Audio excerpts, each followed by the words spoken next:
स्वागत है दोस्तों आपका हमारे चैनल सक्सेस 100 में। और आज की वीडियो आप लोगों के लिए बहुत महत्वपूर्ण होगी। इसमें आपको यूपीएसआई और यूपी लेखपाल के सामान्य हिंदी के 50 प्रश्न कराए जाएंगे। कितने कराए जाएंगे? 50 प्रश्न। ठीक है, तो वीडियो को पूरा देखना और अच्छे से देखना। बेशक आप रिपीट कर लेना, लेकिन अच्छे से देखना, जिससे कि आपके 50 प्रश्न कंप्लीट हो जाएँ। ठीक है, तो शुरू करते हैं। तो शुरू करने से पहले तो मैं आपको बता दूं कि चैनल को सब्सक्राइब कर लेना और लाइक शेयर तो ज़रूर कर देना मेरे दोस्त, थोड़ा सपोर्ट बनाए रखना। ये डिस्क्रिप्शन में टेलीग्राम का आपको लिंक दे दिया जाएगा, और इंस्टाग्राम आप फॉलो कर लेना, और यूट्यूब सब्सक्राइब कर लेना। ठीक है, फेसबुक जो है, फेसबुक पे फॉलो कर लेना हमें, और आपको जो भी अपडेट हुआ करेगी वो फेसबुक या इंस्टा पे मिल जाया करेगी। ठीक है, यूट्यूब को आप लाइक और सब्सक्राइब करते रहना, शेयर अपने दोस्तों के बीच कर देना, जिससे कि वो भी इस वीडियो का फ़ायदा उठा सकें। तो चलिए शुरू करते हैं। पहला प्रश्न है हमारा, अवतरण का उपयुक्त शीर्षक होगा, मतलब क्या होगा? तो इसका आंसर हो जाएगा सी। कौन सा आंसर? सी, हिंदी भाषा का ग्रहणशील स्वरूप। गद्यांश का उपयुक्त शीर्षक होगा हिंदी भाषा का ग्रहणशील स्वरूप। ठीक है, दूसरा क्वेश्चन देखते हैं। सजीव भाषा से क्या तात्पर्य है? सजीव भाषा से तात्पर्य है ग्रहण शक्ति से अपने शब्द भंडार को बढ़ाने वाली भाषा। ग्रहण शक्ति से अपने शब्द भंडार को बढ़ाने वाली भाषा। ठीक है, तीसरा क्वेश्चन देखते हैं। हिंदी में नए शब्दों को अपनाते समय किस बात को ध्यान में रखना चाहिए? हिंदी में नए शब्दों को अपनाते समय किस बात को ध्यान में रखना चाहिए? तो किस बात का ध्यान रखना चाहिए? हिंदी का असली स्वरूप अक्षुण्ण रहे। क्या है? हिंदी का असली स्वरूप अक्षुण्ण रहे, मतलब वह आगत शब्दों के कारण अपने स्वरूप को नष्ट ना करे। वह आगत शब्दों के कारण अपने स्वरूप को नष्ट ना करे। चौथा देखते हैं। हिंदी में नए शब्दों का आगमन उचित है क्योंकि। हिंदी में नए शब्दों का आगमन उचित है क्योंकि इसका हो जाएगा डी। इससे हिंदी की समृद्धि होती है। क्या होती है? इससे हिंदी में समृद्धि होती है। ठीक है, पांचवा क्वेश्चन देखते हैं। गद्यांश में आय ग्रहण शब्द के लिए सही विपरीतार्थक शब्द है, तो इसमें कौन सा होगा? मुक्त। क्या होगा? मुक्त। तो ये हो जाएगा, गद्यांश में आय ग्रहण शब्द के लिए सही विपरीतार्थक शब्द मुक्त होगा, क्योंकि ग्रहण जो है वो स्वीकार करने की प्रवृत्ति है, और मुक्त जो है अस्वीकार करने की प्रवृत्ति है। ठीक है, छठा क्वेश्चन देखते हैं। क्षुधा शब्द का विलोम शब्द है। क्षुधा शब्द का विलोम है, तो क्षुधा शब्द का विलोम कौन सा होगा? इसका हो जाएगा सी। क्या? तृप्त। क्षुधा शब्द का विलोम है तृप्त। ठीक है, क्षुधा का अर्थ होता है भूख। क्षुधा क्षुधा का जो अर्थ होता है वो होता है भूख। ठीक है, और तृप्त जो होता है संतुष्टि, जिसे बोलते हैं संतुष्टि। तृप्त क्या होता है? संतुष्टि। ठीक, ध्यान रखना अच्छे से। सातवां क्वेश्चन देखते हैं। लागिमा का विलोम शब्द है, तो लागिमा का विलोम शब्द है महिमा। क्या है? महिमा। इसका ए आंसर सही हो जाएगा। आठवां क्वेश्चन देखते हैं। निर्दय शब्द का विलोम है सदय। क्या है? सदय। तो सह, सदय और सभय नहीं है। ठीक है, ये हो जाएगा आपका सी। निर्दय शब्द का विलोम है सदय। नवा क्वेश्चन देखते हैं। ऋजु शब्द का विलोम है। ऋजु शब्द का विलोम है, क्या होगा? वक्र। ठीक है, सीधा का विलोम होता है टेढ़ा। सीधा का क्या होता है? टेढ़ा। और विरल का विलोम होता है सघन। विरल का सघन। तो ऋजु शब्द का विलोम है वक्र। ऋजु शब्द का विलोम है वक्र। ठीक है, 10वां क्वेश्चन देखते हैं। निम्नलिखित में से कौन सा विलोम युग्म त्रुटिपूर्ण है? तो इसमें से कौन सा त्रुटिपूर्ण है? इसमें से हो जाएगा उन्नत अवगत। क्या हो जाएगा? उन्नत अवगत जो है ये त्रुटिपूर्ण है। तो उन्नत का जो विलोम होता है वो होता है अवनति। क्या होता है? अवनति। तो अपेक्षा, उपेक्षा सही है, अग्रज अनुज सही है, और आदान प्रदान भी सही है। तो उन्नत का अवगत जो है वो त्रुटिपूर्ण है। तो अब उन्नत का जो विलोम शब्द होता है वो होता है अवनति। क्या होता है? अवनति। ठीक है, अवनति। तो ये आपको अच्छे से याद रखना है। व्यंजन कितने होते हैं? तो इसमें पूछ रहा है कि व्यंजन कितने होते हैं। व्यंजनों की संख्या कितनी होती है? 33। व्यंजनों की संख्या कितनी होती है? 33। ठीक है, 12वां प्रश्न देखते हैं। पर्यायवाची शब्द का अर्थ है, पर्यायवाची शब्द का अर्थ हो जाएगा समानार्थी। क्या हो जाएगा? समानार्थी। क्योंकि पर्यायवाची शब्द का आशय जो होता है वो समानार्थी शब्द से होता है। ठीक है, जैसे कि जो शब्द जिनके अर्थ जो हैं समान होते हैं पर्यायवाची शब्द कहे जाते हैं। ठीक है, 13वां क्वेश्चन देखते हैं। कनक का पर्यायवाची नहीं है, तो इसमें से कनक का पर्यायवाची कौन सा नहीं है? कमल। कमल जो है वो कनक का पर्यायवाची नहीं है। स्वर्ण जो है ये कनक का पर्यायवाची है। कंचन कनक का पर्यायवाची है। हिरण्य भी कनक का पर्यायवाची है। ठीक है, तो कमल जो है वो कनक का पर्यायवाची नहीं है। 14वां देखते हैं। सरस्वती का पर्यायवाची नहीं है, तो सरस्वती का पर्यायवाची नहीं है। सरस्वती का इसमें पर्यायवाची कौन सा नहीं है? इसमें हो जाएगा हंस। सरस्वती का पर्यायवाची नहीं है हंस। ठीक है, भारती सरस्वती का पर्यायवाची है। शारदा सरस्वती का पर्यायवाची है। बीड़ा पाड़ी जो है वो सरस्वती का पर्यायवाची है। और हंस जो है ये सरस्वती का पर्यायवाची नहीं है। 15वां क्वेश्चन देखते हैं। हिमालय का पर्यायवाची नहीं है, हिमालय का पर्यायवाची नहीं है। हिमालय का पर्यायवाची नहीं है कर। हिमालय का पर्यायवाची कौन सा नहीं है? कर। नगराज जो है ये हिमालय का पर्यायवाची है। हिमाद्री भी हिमालय का पर्यायवाची है। हिमगिरी भी हिमालय का पर्यायवाची है। कर जो है ये हाथ का पर्यायवाची है। किसका? हाथ का। कर जो है ये हाथ का पर्यायवाची है। और हाथ के जो है अन्य पर्यायवाची होते हैं, जैसे कि पाड़ी हो गया, बाहु हो गया, हस्त हो गई, भुजा हो गई, ये हाथ के पर्यायवाची हो गए। ठीक है, 16वां क्वेश्चन देखते हैं। आत्मा व परमात्मा का गुप्त विलास क्या है? 16वां पूछ रहा है कि आत्मा व परमात्मा का गुप्त विलास क्या है? तो ये हो जाएगा रहस्यवाद। क्या हो जाएगा? रहस्यवाद। आत्मा और परमात्मा का गुप्त विलास क्या है? रहस्यवाद। 17वां क्वेश्चन देखते हैं कि गायन्ति देवा किल गीत कानि धन्या स्तुते भूमि भागे। क्या लिखा है? गायन्ति देवा किल गीत कानि धन्या स्तुते भूमि भागे। तो यहाँ पे जो स्पेस खाली है, जो जगह खाली, यहाँ पे कौन सा शब्द आएगा? तो यहाँ पे आ जाएगा भारत। कौन सा आ जाएगा? भारत। गायन्ति देवा किल गीत कान धन्या स्तुते भारत भूमि भागे। तो इसका आंसर हो जाएगा सी। ठीक है, 18वां प्रश्न देखते हैं। दुल्हनी गावों, दुल्हनी गावों, तो यहाँ पे जो स्पेस है, जो जगह खाली, यहाँ पे कौन सा शब्द आएगा? मंगलचार। दुल्हनी गावों मंगलचार। कौन सा हो जाएगा? ये सही हो जाएगा इसका, दुल्हनी गावों मंगलचार। ठीक है, 19वां प्रश्न देखते हैं। काहे रे तू, तो काहे रे जो यहाँ पे जगह खाली, यहाँ पे कौन सा शब्द आएगा? काहे रे तू कुमिलानी। तो 19वें जो यहाँ पे जगह खाली है, यहाँ पे कौन सा शब्द आ जाएगा? नलिनी। कौन सा आएगा? नलिनी। काहे रे नलिनी तू कुमिलानी। काहे रे नलिनी तू कुमिलानी। तो इसका आंसर हो जाएगा ये। ठीक है, नलिनी। 20वां प्रश्न देखते हैं। सूरदास किस भगवान के उपासक थे? सूरदास किस भगवान के उपासक थे? कृष्ण के। ठीक है, 21वां क्वेश्चन देखते हैं। महाभारत क्या है? तो 21वां क्वेश्चन देखते हैं। महाभारत क्या है? तो महाभारत एक है महाकाव्य। क्या है? महाकाव्य। ठीक है, 22वां प्रश्न देखते हैं। इक्षु का तद्भव है, तो 22वां कह रहा है इक्षु का तद्भव रूप है। तो इक्षु का तद्भव हो जाएगा ईख। क्या हो जाएगा? ईख। 23वां क्वेश्चन देखते हैं। आम का तत्सम रूप है, तो आम का तत्सम रूप है वो हो जाएगा आम्र। क्या हो जाएगा? आम्र।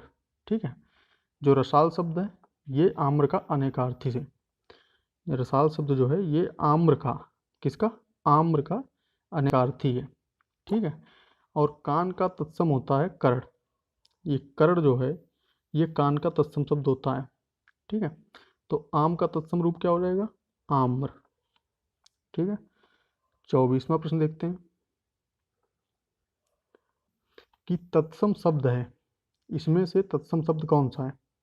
तो इसमें से तत्सम शब्द जो है वो हो जाएगा क्लिष्ट। क्या हो जाएगा? क्लिष्ट। तो इसका शुद्ध रूप जो होता है वो होता है क्लिष्ट। ठा की जगह पे आ जाएगा टा। ठीक है, तो तत्सम शब्द है क्लिष्ट। कठोर, कठिन और मजबूत, तो ये हो जाएंगे तद्भव शब्द। कौन से? तद्भव शब्द। ठीक है, तद्भव शब्द। 25वां प्रश्न देखते हैं। ईंट से ईंट बजाना, ईंट से ईंट बजाना मुहावरे का सही अर्थ है। तो 25वां प्रश्न कह रहा है ईंट से ईंट बजाना का सही अर्थ क्या है। तो इसका है बर्बाद कर देना। क्या कर देना? बर्बाद कर देना। ठीक है। 26वां प्रश्न देखते हैं। उड़ती चिड़िया पहचानना मुहावरे का सही अर्थ है। उड़ती चिड़िया पहचानना मुहावरे का सही अर्थ है कि मन की या रहस्य की बात समझ लेना। क्या है? मन की या रहस्य की बात समझ लेना। ठीक है। उड़ती चिड़िया पहचानना मुहावरे का सही अर्थ है मन की या रहस्य की बात समझ लेना। 27वां क्वेश्चन देखते हैं। 27वां कह रहा है इनमें संख्यावाचक विशेषण कौन सा है। इनमें संख्यावाचक विशेषण कौन सा है। तो इनमें से संख्यावाचक विशेषण कौन सा है? सात। कौन सा है? सात। इसका ये सही हो जाएगा। इनमें से संख्यावाचक विशेषण है सात। ठीक है। 28वां क्वेश्चन देखते हैं। निम्न में से कौन विशेषण नहीं है। तो 28वां प्रश्न कह रहा है कि निम्न में कौन विशेषण नहीं है। तो इसमें आपको बताना है। तो विशेषण नहीं है मोहन। कौन सा नहीं है? मोहन। निम्न में कौन विशेषण नहीं है? मोहन। ठीक है। 29वां प्रश्न देखते हैं कि निम्न में कौन विशेषण है।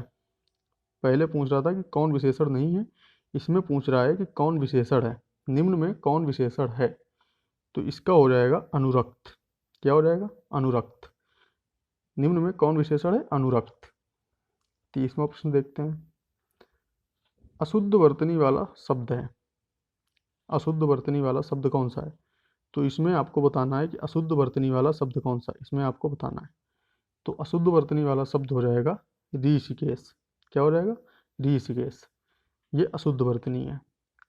31वां क्वेश्चन देखते हैं। इनमें से शुद्ध शब्द रूप है। तो इसमें जो है शुद्ध शब्द निकालना है। तो कौन सा हो जाएगा इसमें से शुद्ध शब्द। इसका हो जाएगा दुर्निवार। क्या हो जाएगा? दुर्निवार। दुर्निवार जो है वो शुद्ध शब्द रूप है। 32वां प्रश्न देखते हैं। इनमें से शुद्ध वर्तनी है। तो 32वां प्रश्न कह रहा है कि इनमें से शुद्ध वर्तनी है। तो इसमें से हो जाएगा अनधिकार। क्या हो जाएगा? अनधिकार। तो इसका ए सही हो जाएगा। अनधिकार। अनाधिकार, अनधिकार और अनाधिकार ये आपके गलत हो जाएंगे। ये अशुद्ध वर्तनी शब्द हो जाएंगे। अनधिकार जो है ये सही शब्द है। 33वां क्वेश्चन देखते हैं। शब्दानुक्रम में सही वाक्य है। शब्दानुक्रम में सही वाक्य है। तो इसमें आपको देखना है कि कौन सा सही वाक्य है। वह गरीब आदमी था, वह आदमी गरीब था वह गरीब आदमी, था गरीब वह आदमी।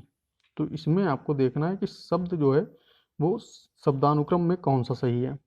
ठीक है। तो इसका हो जाएगा बी। क्या हो जाएगा? बी। वह आदमी गरीब था। क्या हो जाएगा? वह आदमी गरीब था। 34वां प्रश्न देखते हैं। 34वां निम्नलिखित में से शुद्ध वाक्य है। निम्नलिखित में से शुद्ध वाक्य है। तो इसमें से शुद्ध वाक्य कौन सा हो जाएगा। यहाँ गन्ने का ताज़ा रस बिकता है। कौन सा? यहाँ गन्ने का ताज़ा रस बिकता है। तो ये हो जाएगा आपका शुद्ध वाक्य। ठीक है। 35वां प्रश्न देखते हैं। कोई महान। तो दोस्तों इसका बनाना है पूरा सेंटेंस आपको। ठीक है। जैसे कि कोई महान देश जिस समय संक्रांतकालिक स्थितियों के बीच से होकर गुजरता है उस समय वहाँ की विचारधारा में प्रमुख प्रवृत्तियाँ दृष्टिगोचर होती हैं।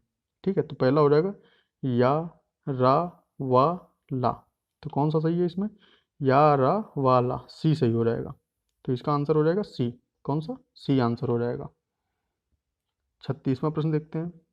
हम आपस। इसका भी आपको शुद्ध वाक्य बनाना है। कैसे बनेगा? हम आपस में दंगे फसाद में सारा श्रम नष्ट कर रहे हैं, अपने देश के अधूरे कामों को करने में समय नहीं दे पा रहे हैं। तो क्या हो जाएगा? या, रा, ला, वा। तो इसका बी आंसर सही हो जाएगा। क्या सही हो जाएगा? बी। ठीक है। 37वां प्रश्न देखते हैं। सतत कर्मशील। तो इसका भी बनाना पड़ेगा आपको। कैसे? सतत कर्मशील मानव जीवन के त्यौहार कुछ आराम व कुछ खुशी को लेकर परिश्रांत व्यक्ति के लिए छायादार वृक्ष की भांति उपस्थित होते हैं। ठीक है। तो इसका आंसर हो जाएगा या, रा, ला, वा। क्या? ए सही हो जाएगा इसका। सतत कर्मशील मानव जीवन के बीच त्यौहार कुछ आराम व कुछ खुशी को लेकर परिश्रांत व्यक्ति के लिए छायादार वृक्ष की भांति उपस्थित होते हैं। तो इसका ये आंसर सही हो जाएगा। 38वां प्रश्न देखते हैं। यथाशक्ति में कौन सा समास है। यथाशक्ति में कौन सा समास है। तो इसका हो जाएगा अव्ययी भाव। कौन सा? अव्ययी भाव। 39वां प्रश्न देखते हैं। दशानन में समास है। क्या है? दशानन में समास है। तो दशानन किसे कहते थे? रावण को। रावण के कितने सिर थे? 10। तो यहाँ पे हो जाएगा बहुब्रीहि। क्या हो जाएगा? बहुब्रीहि। तो इसका आंसर हो जाएगा ए, सही हो जाएगा। ठीक है। 40वां प्रश्न देखते हैं। इति प्लस आदि, इत प्लस आदि इत्यादि में कौन सी संधि है? तो 40वां पूछ रहा है इति प्लस आदि इत्यादि में कौन सी संधि है? तो यहाँ हो जाएगी यड़ संधि। क्या हो जाएगी? यड़ संधि। इसमें ई प्लस आ मतलब या, ई प्लस आ हो जाता है या, तो ये हो जाएगा यड़ संधि। ठीक है। 41वां प्रश्न देखते हैं। व्यंजन संधि का उदाहरण है। तो व्यंजन संधि का उदाहरण हो जाएगा सदाचार। क्या हो जाएगा? सदाचार। तो सदाचार का जो संधि विच्छेद होता है वो होता है सत प्लस आचार। क्या होता है? सत प्लस आचार। ठीक है। आचार। व्यंजन संधि का उदाहरण है सदाचार। 42वां प्रश्न देखते हैं। अत्यधिक का संधि विच्छेद होगा। तो अत्यधिक का संधि विच्छेद कौन सा होगा? तो इसमें हो जाएगा अति प्लस अधिक। क्या हो जाएगा? अति प्लस अधिक। तो जहां पर ई प्लस आ हो बराबर या हो जाता है। ठीक है। तो इसे कहते हैं यड़ संधि। कौन सी संधि? यड़ संधि। तो इसका आंसर हो जाएगा बी, अत्यधिक का संधि विच्छेद होगा अति प्लस अधिक। ठीक है। ये आपको अच्छे से रखना है। 43वां क्वेश्चन देखते हैं। किस युग में हिंदी की गद्य विधा को नया स्वरूप मिला? तो किस युग में हिंदी की गद्य विधा को नया स्वरूप मिला? किस युग में मिला? तो ये मिला है भारतेंदु युग में। कब मिला है? भारतेंदु युग में। किस युग में हिंदी की गद्य विधा को नया स्वरूप मिला? भारतेंदु युग में। ठीक है। अब देखते हैं 44वां प्रश्न कि मीरा की कविताएं किस विधा से संबंधित हैं? मीरा की कविताएं किस विधा से संबंधित हैं? तो ये संबंधित है भक्ति धारा से। किससे संबंधित है? भक्ति धारा से। मीरा की कविताएं किस विधा से संबंधित है? भक्ति धारा से। 45वां क्वेश्चन देखते हैं। यहाँ पे कह रहे निशिदिन वर्षत नयन हमारे, सदा रहत पावस ऋतु हम पे, जबते श्याम सिधारे में कौन सा रस है? तो यहाँ पे निकालना है कि यहाँ पे कौन सा रस है। निशिदिन वर्षत नयन हमारे, सदा रहत पावस ऋतु हम पे, और सब जबते श्याम सिधारे। क्या? जबते श्याम सिधारे में कौन सा रस है? तो यहाँ पे हो जाएगा आपका वियोग रस। कौन सा रस हो जाएगा? वियोग रस। जैसे कि जहाँ पर नायक तथा नायिका का वियोग होता है। क्या होता है? जहाँ नायक तथा नायिका का वियोग होता है और वियोगावस्था का वर्णन होता है, वहां पर वियोग श्रृंगार या विप्रलंब श्रृंगार होता है। कौन सा? विप्रलंब। ठीक है। तो इसका आंसर हो जाएगा वियोग। 46वां प्रश्न देखते हैं कि अवलव नशानी अवना नशय हो। क्या है? अवलव नशानी न अवना नशय हो में कौन सा रस है? अवलव नशानी अवना नशय हो में कौन सा रस है? तो इसका हो जाएगा बी। क्या हो जाएगा? बी, शांत रस। ठीक है। अवलव नशानी अवना नशय हो में कौन सा रस है? शांत रस। 47वां प्रश्न देखते हैं कि हिंदी काव्य रसों की कुल संख्या है। 47वां प्रश्न कह रहा है कि हिंदी काव्य रसों की कुल संख्या है। कितनी है? 9। क्या हो जाएगा? सी आंसर सही हो जाएगा। हिंदी काव्य रसों की कुल संख्या है 9। ठीक है। 48वां प्रश्न देखते हैं कि अलंकार के मुख्यतः, 48वां प्रश्न कह रहा है कि अलंकार के मुख्यतः माने जाने वाले भेदों की संख्या है। अलंकार के मुख्यतः माने जाने वाले भेदों की संख्या है। तो भेदों की संख्या क्या हो जाएगी? 2। कौन कौन से हैं 2? शब्दालंकार और अर्थालंकार। ठीक है। इसका एक अन्य प्रकार और है उभयालंकार। ठीक है। अलंकार के मुख्यतः माने जाने वाले भेदों की संख्या है 2। कौन कौन से? शब्दालंकार, अर्थालंकार। अन्य प्रकार उभयालंकार। ठीक है। तो ये आपका 48वां प्रश्न हो गया। 49वां देखते हैं कि नहीं पराग नहीं मधुर मधु, नहीं पराग नहीं मधुर मधु, नहीं विकास यही काल में अलंकार है। तो ये पूछ रहा है कि इसमें कौन सा अलंकार है? इसमें कौन सा अलंकार हो जाएगा? अन्योक्ति। कौन सा हो जाएगा? अन्योक्ति अलंकार। ठीक है। 50वां प्रश्न देखते हैं। ये आपका लास्ट प्रश्न है। 50वां प्रश्न है कामायनी किसकी प्रमुख रचना है? कामायनी किसकी प्रमुख रचना है? तो कामायनी जो है वो जयशंकर प्रसाद की प्रमुख रचना है। किसकी है? जयशंकर प्रसाद की। तो दोस्तों ये आज आपके महत्वपूर्ण 50 प्रश्न, कितने? 50 प्रश्न आपके कंप्लीट हो चुके हैं। वीडियो को अच्छे से देखना। अगर आपको ध्यान समझ नहीं आया हो तो आप दोबारा देख सकते हैं। और एक क्वेश्चन मैं आपको दे रहा हूँ कि तुलसीदास की प्रसिद्ध कृति कौन सी है? तुलसीदास की प्रसिद्ध कृति कौन सी है? इसका आंसर आप हमें कमेंट बॉक्स में बताएंगे। कहाँ पे बताएंगे? कमेंट बॉक्स में। ठीक है, तुलसीदास की प्रसिद्ध कृति कौन सी है? तो धन्यवाद दोस्तों, और मिलते हैं आपको नेक्स्ट वीडियो में। और नेक्स्ट वीडियो में आपके लिए लाएंगे महत्वपूर्ण 50 प्रश्न, किसके? हिंदी के भी हो सकते हैं या जनरल अवेयरनेस के भी हो सकते हैं। तब तक के लिए thank you, all the best, और एग्ज़ाम अच्छे से करना। जब भी हो आपका प्रश्न आपको अच्छे से कर लेने हैं। पीडीएफ आपको हमारे टेलीग्राम चैनल, कहाँ पे मिलेगी? टेलीग्राम चैनल पे मिल जाएगी। बस आपको लाइक शेयर एंड सब्सक्राइब करते रहना। ठीक है, ओके मेरे प्यारे दोस्त, थैंक यू, धन्यवाद, गुड लक।